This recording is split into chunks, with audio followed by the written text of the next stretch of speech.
I'm going to tell you. Okay, we're on page 226, Thank you. chapter 37, and and we are recording. And now let's fix the view.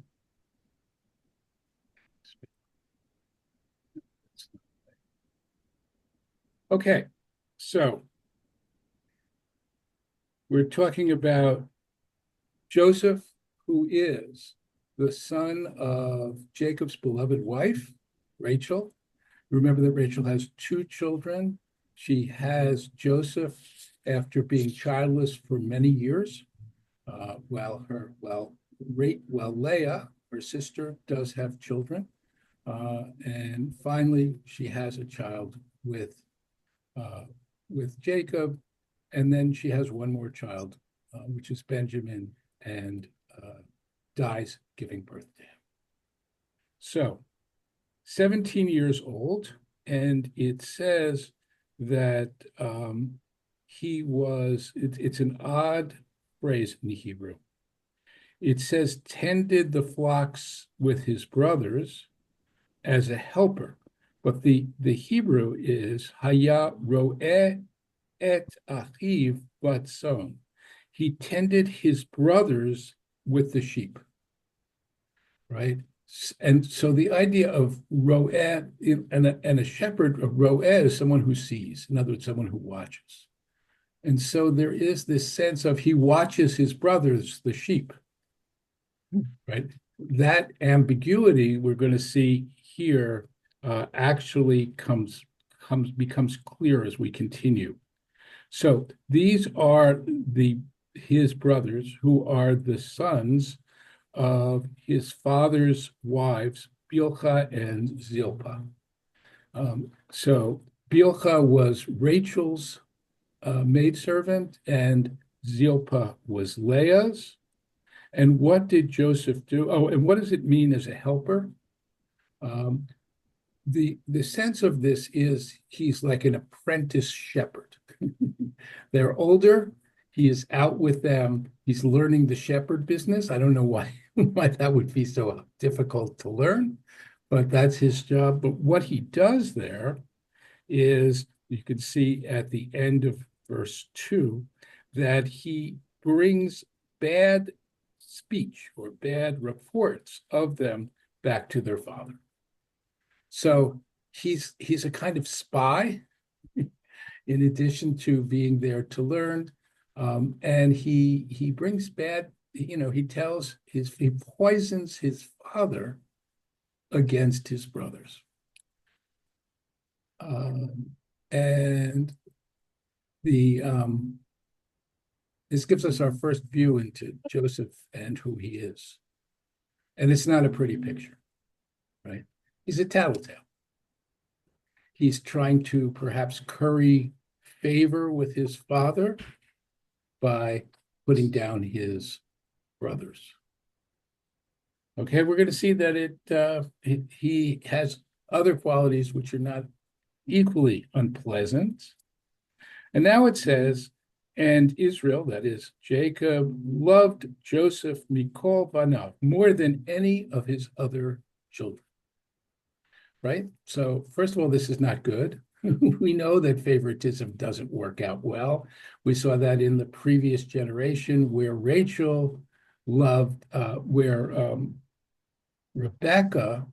loved Jacob more than Esau, and of course Isaac loved Esau more than Jacob. The sense of favoritism doesn't go well, and would seem particularly noteworthy, of course, that this is the son of the love of his life, of Rachel. And so one has a sense, perhaps, that that's why he loves him. He loved his mother. She is what he has from his mother, other than his son Benjamin. And one wonders, whether there was some resentment towards Benjamin, who, after all, took Rachel's life in the process of being born. It's the software So for the reactions his of feelings the for his of the For in one child school. seems You don't pay that no mind. okay. Okay, Let me just Just click it off. Don't pay it no mind. okay. Click that little X. okay. So good. Yeah. All right. So the he also, it says he doesn't say he loves him because he's Rachel's son. He says he loves him because he was the child of his old age, which is funny, right? Because he's not the child of his old age. The child of his old age is Benjamin, who is the youngest.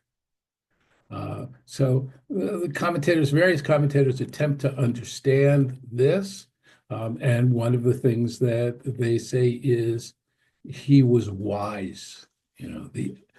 That wisdom comes with age, and saying that he was the child of his old age really means he identifies with him. He's precocious and bright. And perhaps that's it. It's not really clear. So what does he do? He gives him an ornamented tunic. This is a sign of his favoritism. Um, the this was often called the coat of many colors, but we know from archaeological remnants, and particularly from Egypt, there are depictions of people wearing these tunics, right? And they have ornamentation, they have applique on them. And so this is something special. He gives him a robe, a kind of robe of almost like a robe of royalty. And you can imagine the consequences, as we see in verse 4, when his brothers saw that their father loved him more than any of his brothers, they hated him. Right? That not only sometimes kids have this feeling, oh, you love him more, right? But they are faced on an ongoing basis with this proof that their father thinks that he is special. And you can imagine this tunic just grating on them when they see him. And we're going to see how that plays out in a couple of minutes. And so they hate him so much that they cannot speak a friendly word to him. And the Hebrew is lo yuchlu dabro l'shalom. They can't, there's no peace between them. You can't say anything. They can't say anything pleasant. They're just, they, you know. So we have this sense of this extreme rupture. He's a tattletale. He's the favorite one. And it's constantly being rubbed in their faces. And now it's going to get worse. Right. So we get once Joseph had a dream, and he tells it to his brothers, and they hate him even more. So what is this dream? He says to them, and I want to look at the Yomer Alehem, Shimuna, listen up, right? Hear what I have to tell you. This dream that I dreamed, behold, he says, we were binding up sheaves in the midst of the field, and behold, one of my sheaf stood up, and behold, your sheaves bowed and prostrated themselves before my sheaf. So I translated very literally because it says hine and hine and hine, whereas here it just says, it doesn't mention that behold at all. And I think that's part of the drama here. He says to them, he's like a magician, look at this, look, and then see this, and then see this. And if they weren't angry before, this image of their sheaves bowing down to his sheaf has to make them just furious. And so his brothers, it says, answer him, Do you mean to reign over us? Do you mean to rule us? Right? Who do you think you are, essentially? You're putting yourself above us. Now, and it says they hated him even more for his dreams and his recitation of them. Not only does he have this dream of grandeur, but he rubs their face in it, right?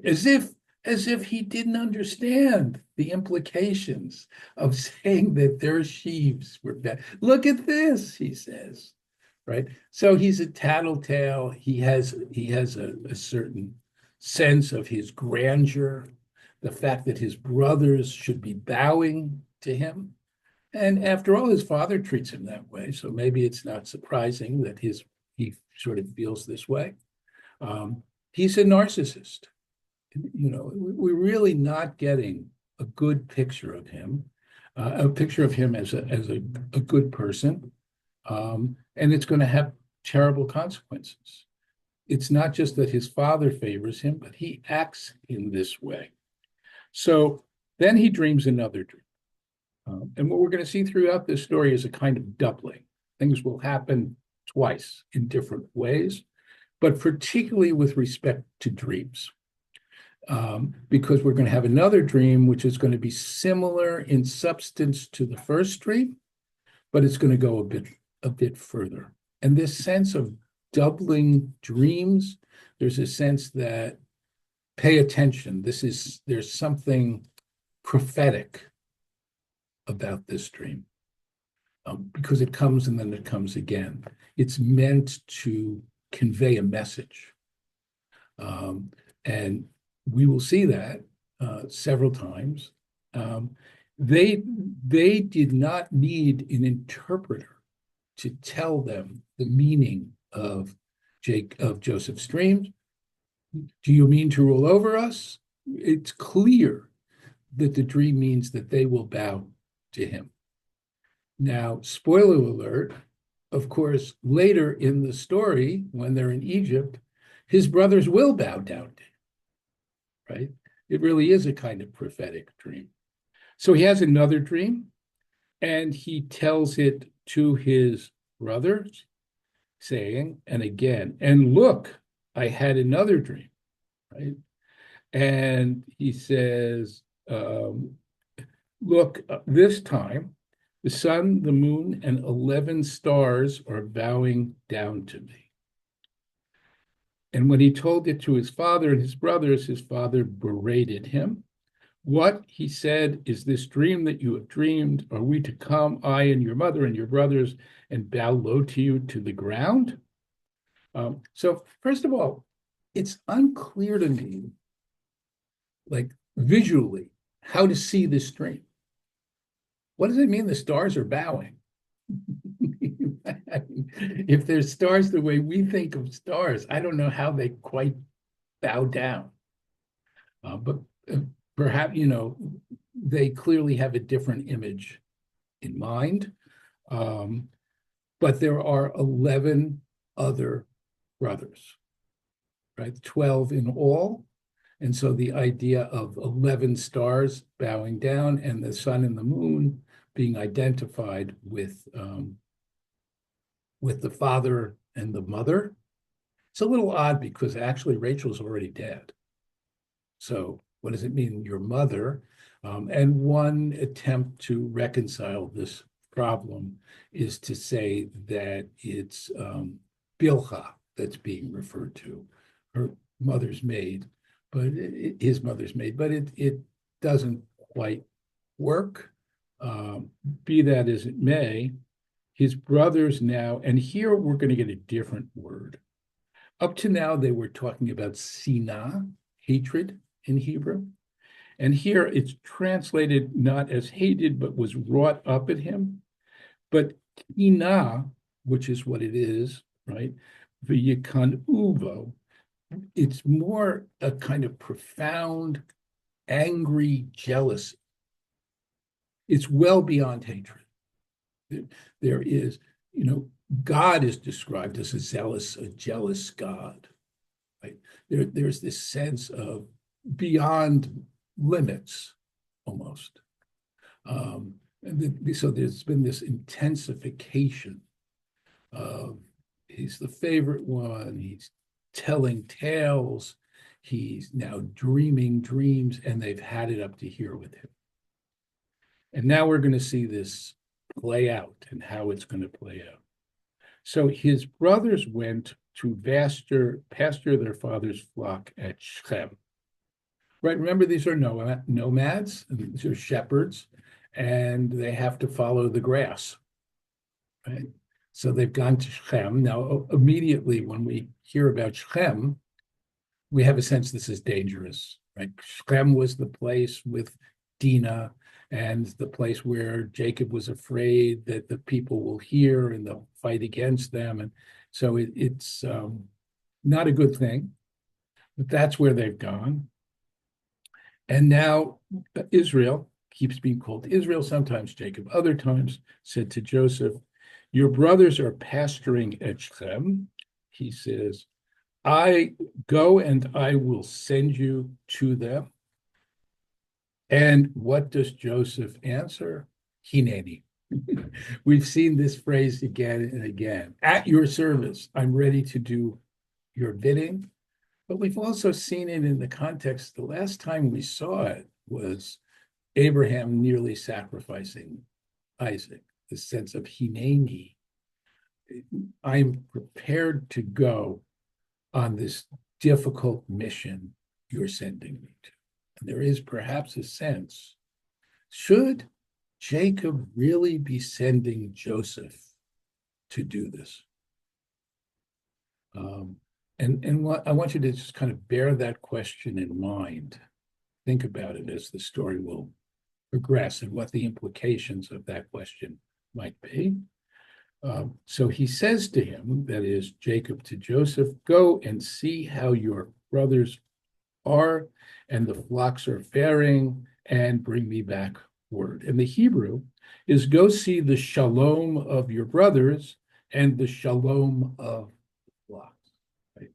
The well-being. But remember, they couldn't speak to him a word of shalom. And now he's going to see their shalom. And he set out from the valley of Hebron, where he is living with his father, to go to Shechem. And now in verse 15, he reached them, and a man came upon him wandering in the field. And this we get this little vignette of this encounter between Joseph and an anonymous person. And he says, what are you looking for? And Joseph says, I'm looking for my brothers. Can you tell me where they are? So I was just, where were we? Oh, Beth and I were hiking in South Mountain Reservation, not far from here. And we saw a bunch of people staring at a map and puzzled.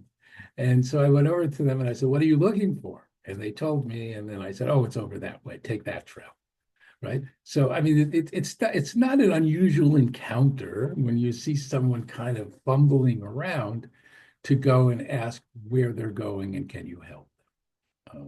It seems rather innocuous, and this person said they've left here. I heard them say, "Let's go to Dothan." So, and then Jacob follows his brothers to Dothan. Now, what's really surprising about this is that it's here, right? I mean, so Jacob stopped and he was a little lost, and some guy gave him directions. Now, remember that the story of Joseph, as far as we know, didn't start until he was 17 years old. We know nothing about his childhood, nothing about his adolescence. The Torah doesn't provide us with a lot of details, and when it does, they're meant to be very significant. And so we have to ask, why is this here? And I think the answer is, and Rashi and Maimonides also identifies this man as an angel, because as we already know, angels look like people. You couldn't necessarily know they were an angel. And the idea, I think, behind that is that this is a critical juncture in which, in order for things to play out the way they're supposed to play out, Joseph needs to be directed towards his brothers. And to take this a step further, one would have to ask, well, what would have happened if he hadn't found his brothers? He had gone down, he got to Shechem, he looked around, they weren't there. He went back home to his father. He said, gee, I don't know. I don't know where they are. I looked, they apparently moved on somewhere, right? And that would be the end of this story in some ways. But as a result of finding his brothers, he will be sold into Egypt as a slave. Ultimately, in time of famine, his brothers will come. They will become enslaved there. God will take them out in the Exodus. They will come to Mount Sinai. They will receive the Torah. The people will eventually make it to the Promised Land. All of that hinges on this encounter. If that hadn't happened, then nothing would have followed. Right? And so I think that's why they read an angelic presence into this seemingly innocuous encounter, because everything hinges on it. So very good for future Jewish history, not good at all for Joseph. This is not a good thing, because his brothers, he's going now, and they see him from afar, and before he can come close, they conspire to kill him. And they say one to the other, here comes that dreamer. The Hebrew is Bal HaChalomot Halazeh, that master of dreams. There's a sarcasm in the Hebrew text. Here comes that master of dreams. Let us kill him and throw him into one of the pits. And we can say a savage beast devoured him. Notice the order. We'll kill him, and then we'll throw him into the pit. So what they're talking about is not only killing him, but denying him a burial, which in antiquity, in the ancient Near East, as it is for Judaism today, right, that to have a corpse lay unburied is a tremendous disgrace. And so and that's why, they used to, not just among Israelites, right? They used to do, if someone really hated someone, the king might have him executed, and then they would, impale his body on a pike so that the scavengers could come and so on, right? That this is a way of really disgracing someone.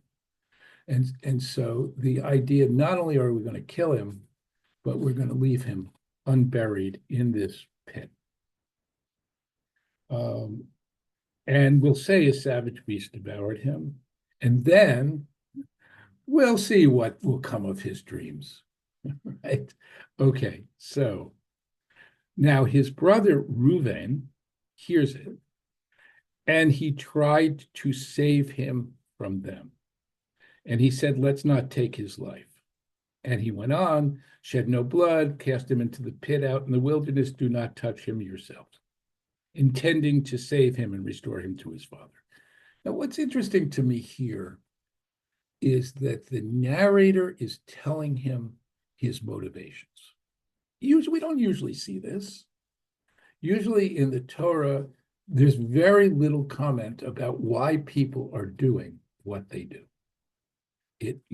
It's like what they used to say about being a good novelist: show, don't tell, right? So, but I think the text here wants us to really understand what Reuven is doing.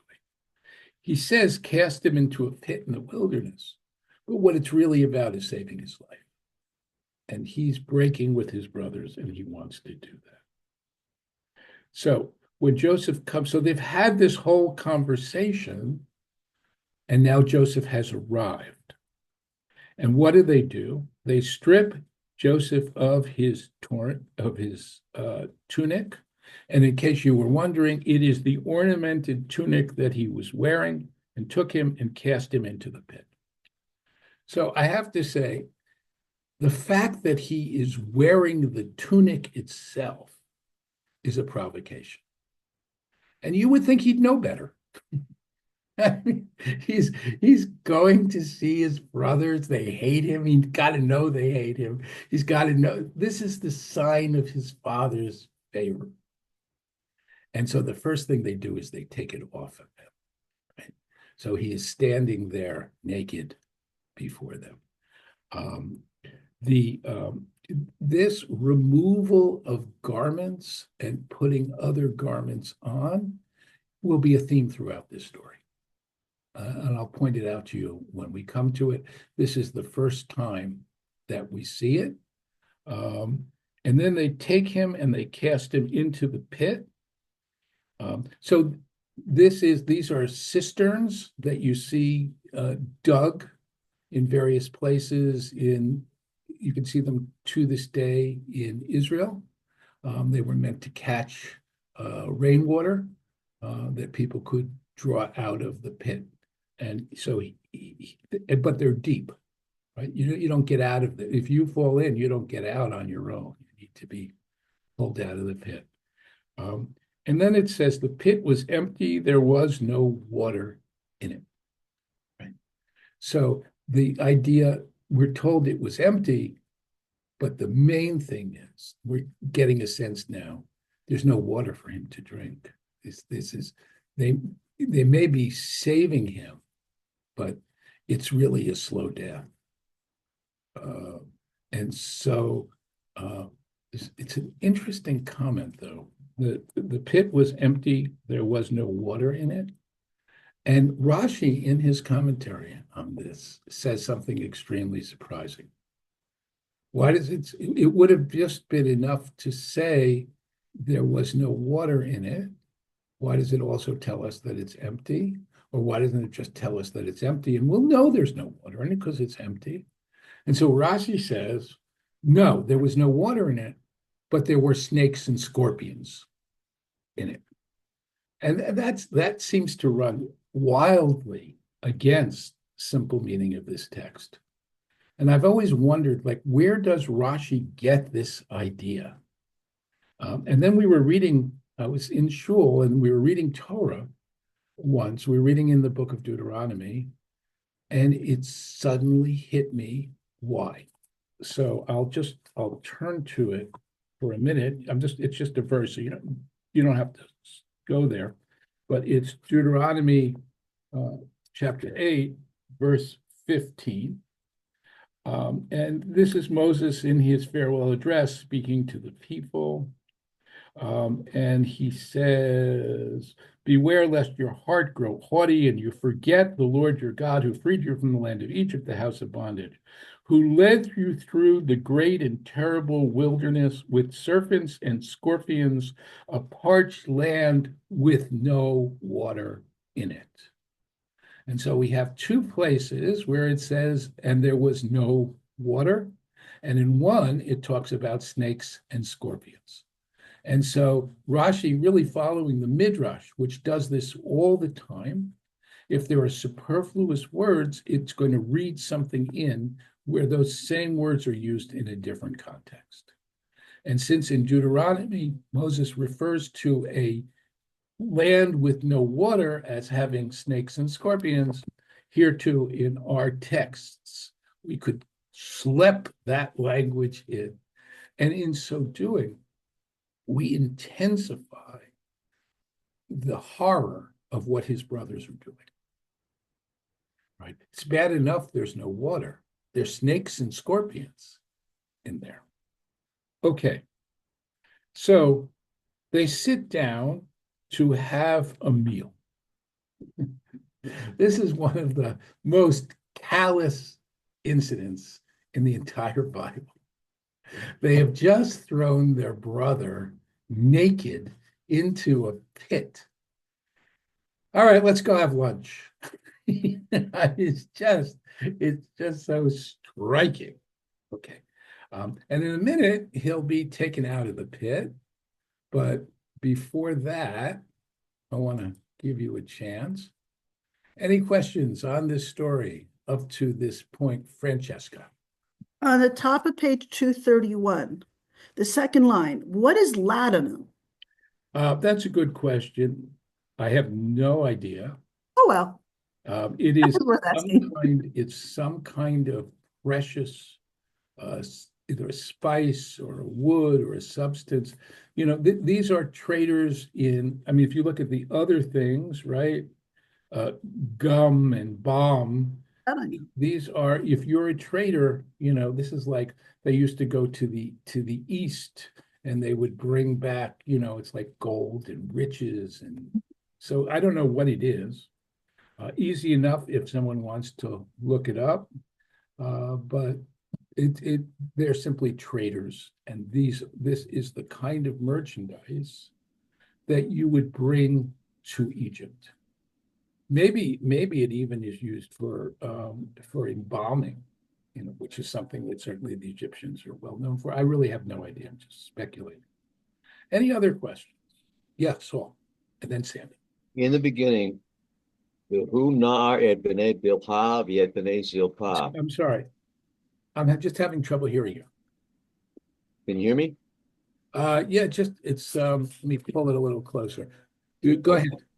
It says in the beginning, Hu Nar et B'nai Bilhah v'et B'nai Zilpah. Right. She'aviv. It doesn't say anything about Leah. Yes. No, it doesn't. So I mean, these are there are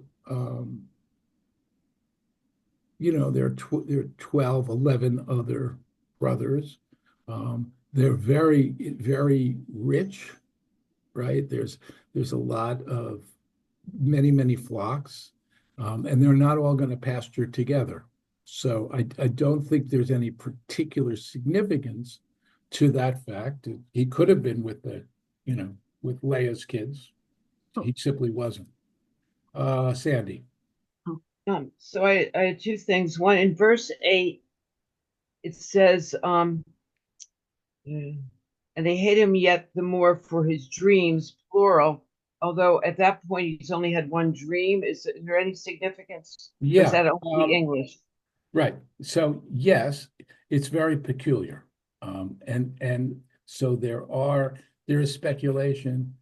Nechama Leibowitz, who is a tremendous biblical scholar of the last century at Hebrew University, asks this question and speculates that there must have been other dreams as well. That we are told of these two, but this is who he is, right? He is that dreamer of dreams, that master of dreams. So yeah, I mean, she picked up on the same thing you did. All we can say is if there were other dreams, we don't know what they were. But these dreams in particular, because they have his family bowing down to him, become the significant ones, both by their arrogance and chutzpah, and also because we're going to see them play out later on in the story. Thank you. And yeah. I had a second. Yeah, go ahead. In verse 22, it's just a comment. It says at the end, deliver and restore him to his father, instead of, you would think they'd say our father. Yeah, I suppose.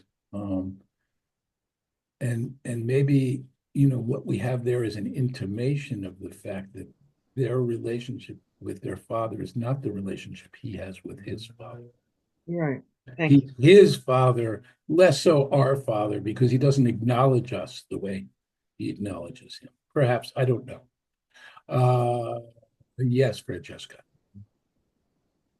I just looked it up on Uncle Google. So Uncle Google says ladanum is a sticky brown resin from the rock rose plant used in incense and perfumery. Laudanum is a tincture of opium historically used as a pain medication and cough suppressant. So I'm guessing it's probably the former. Yes. that they used it for something in making perfumes and incense. Right. It makes Who knew? sense. And we do have the gum and balm, which would be Which would make sense, and that's probably that is what they're referring to. and it's actually interesting if you think about it as perfume. We're going to have a story in a while about being with Potiphar's wife, and we have that sense of her as somebody who might well be using these substances to enhance her beauty. Any other questions before we pick up on the sale of Joseph? Okay, so we going to go to so he says they're eating, and they see a caravan of Ishmaelites coming from Gilad, and they're bringing gum and balm and ladanum to be taken to Egypt. And Judah, now this is another one of the brothers. Remember that it's Reuben, who has really been Joseph's champion. I'm emphasizing this because later on, these brothers are going to, when they're in Egypt, way later in the story, these brothers are going to come back and they're going to have specific roles. So the one who tried to save Joseph is Reuben. And now Judah says, what gain by killing our brother and covering up his blood? So he says, wait a minute, what do we get out of it? Better, we should sell him to the Ishmaelites and not do away with him ourselves. After all, he's our brother. So it's interesting. There are two arguments being made here. But the strong argument is it's not, how could we kill him? He's our brother. It's, well, what do we have to gain from killing him? After all, we could sell him. He'd make a good slave, and we'll pick up the money. And he is our brother, after all, right? So I just want to emphasize the first is really the predominant reason. So the brothers agree. Looks like he's going to get sold to the Ishmaelites.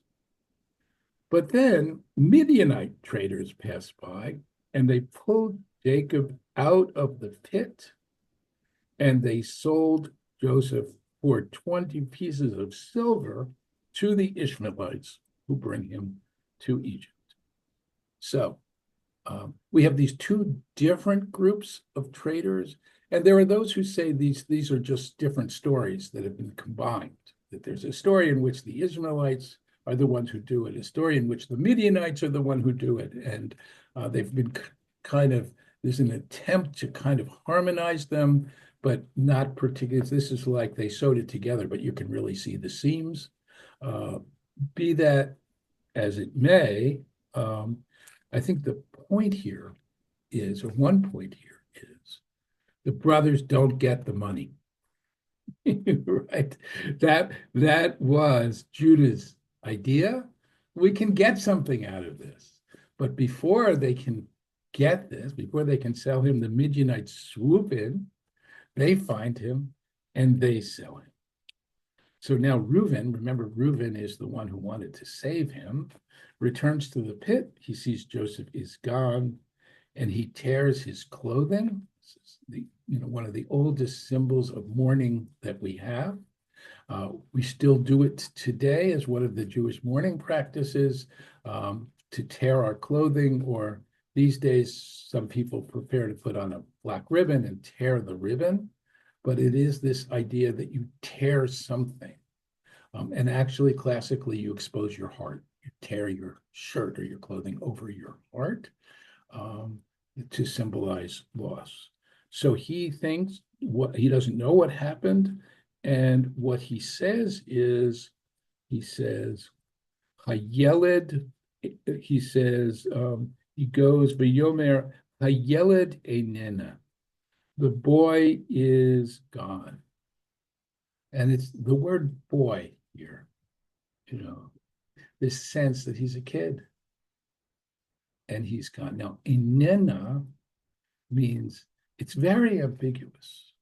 It means he isn't there.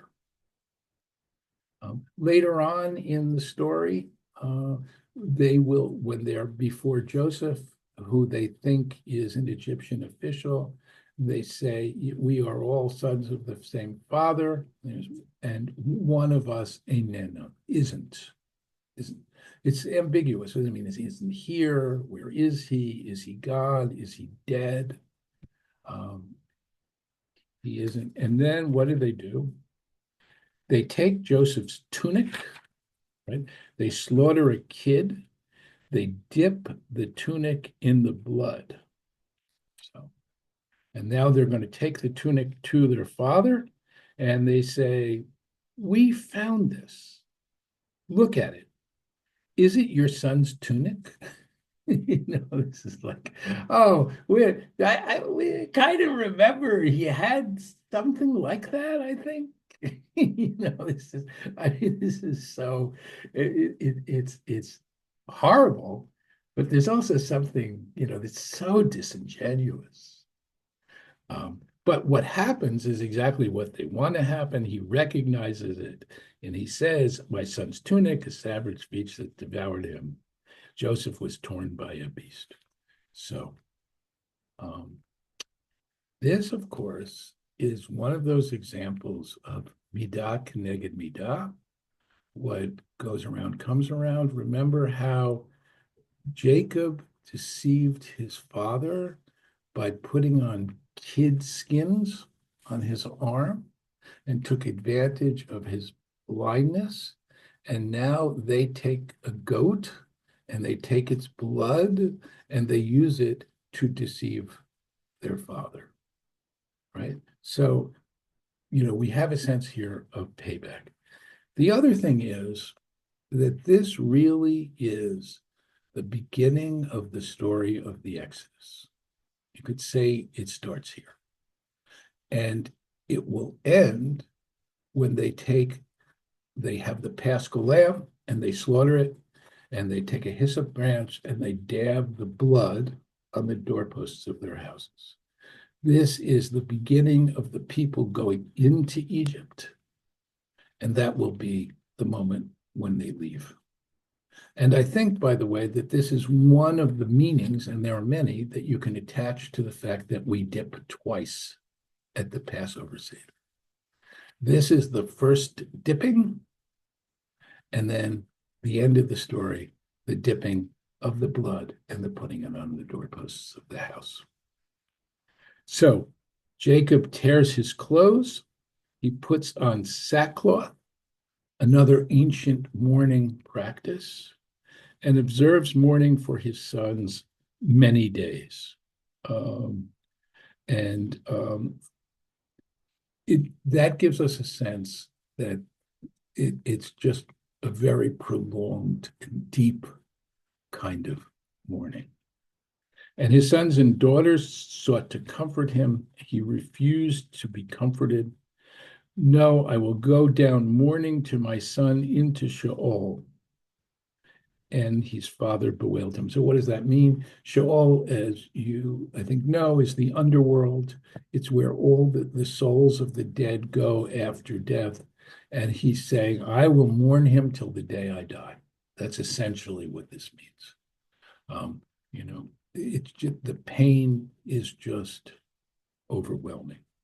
Now, one of the things that's really horrible about this for Jacob, there is no body.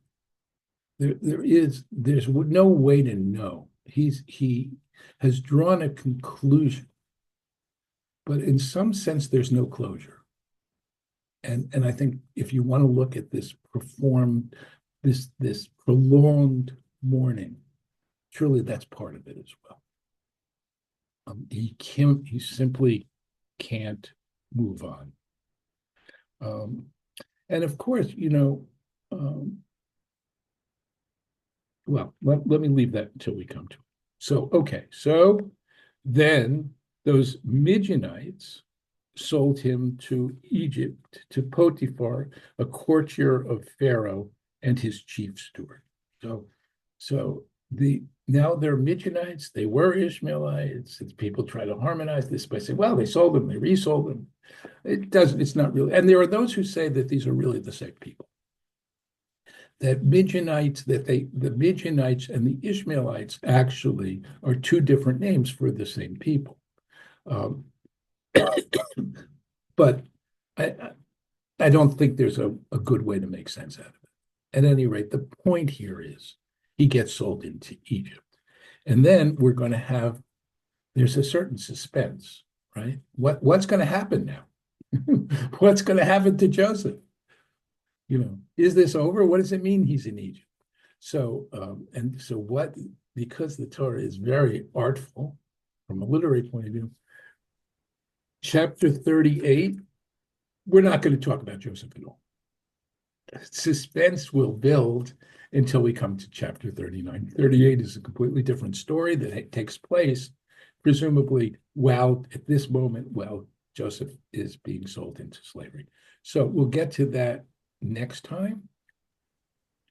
And I encourage your questions or comments before we do. Sandy, go ahead. Continuing what you And then Saul. continuing what you said before about Jacob's not being able to be comforted, I read somewhere that it had partially to do with the fact that he was always holding hope that he really wasn't dead. Yeah. Joseph hadn't died. Yeah, I So think that he was holding on to that. yes, I think that's certainly possible. At least at some level and in some part of him. And that's really what I meant when I said there's no closure. Yeah. Sorry. Yeah. Barry. Yes, so just observations. Joseph and the Ishmaelites share a common relative, Abraham. Yes. Which is actually not that distant a relative. Yeah. Great grandfather. So perhaps in the biblical account, they don't want the Ishmaelites, who were cousins, to be the ones who sell Joseph into slavery. I mean, you could say, I think it's a good point. And I think you could also say that, he's saved by the Ishmaelites, right? That he would have died. So there is a positive side to that as well. You could look at it as this family connection being redemptive on a certain level. Saul. I was going to ask about chapter 38, why it's even there, but I already found the answer in Hertz. Yeah. Judah was tempted and he fell for the temptation, and Joseph was tempted and he didn't fall for the temptation. Apparently that's the reason it's there as an interruption of the whole thing. Yeah. I'll have more to say about that actually next time as well. Good. Anybody else? Okay, so I want to wish you a good week, a week filled with bread and pasta and other good things. I have to say, we had a bowl of pasta last night. It was delicious. I really don't mind giving it up for a week and eating matzah, but it is one of the local. There's a local kosher supermarket which also does pizza, and they were advertising. They were auctioning off the first pizza that they would make. The night that Passover ended, because they had to start the ovens, you wouldn't be able to get it till 11:30. but this idea that you could actually go out right away and eat pizza, or not right away, I guess that's the point. All right. Well, there is now pizza matzah. I'm sorry? Pizza matzah. Pizza matzah. Yeah, easy enough to do. You put some sauce on it, put some cheese on it. So I wanted to mention one thing for everybody. I get the National Geographic, and the new edition has a story about the Hittites, Hafiti. Very interesting. I didn't read it yet, but it's in there. Good. Well, I don't get it, but maybe the library does. I'll have to check that out. All right, thanks The for. library gets everything. We have a great library in West Orange. It's true. It's true. I'll check it out. All right, see you guys next week. Thanks Have a good again. week. Good Thank class you as very always. much. Okay.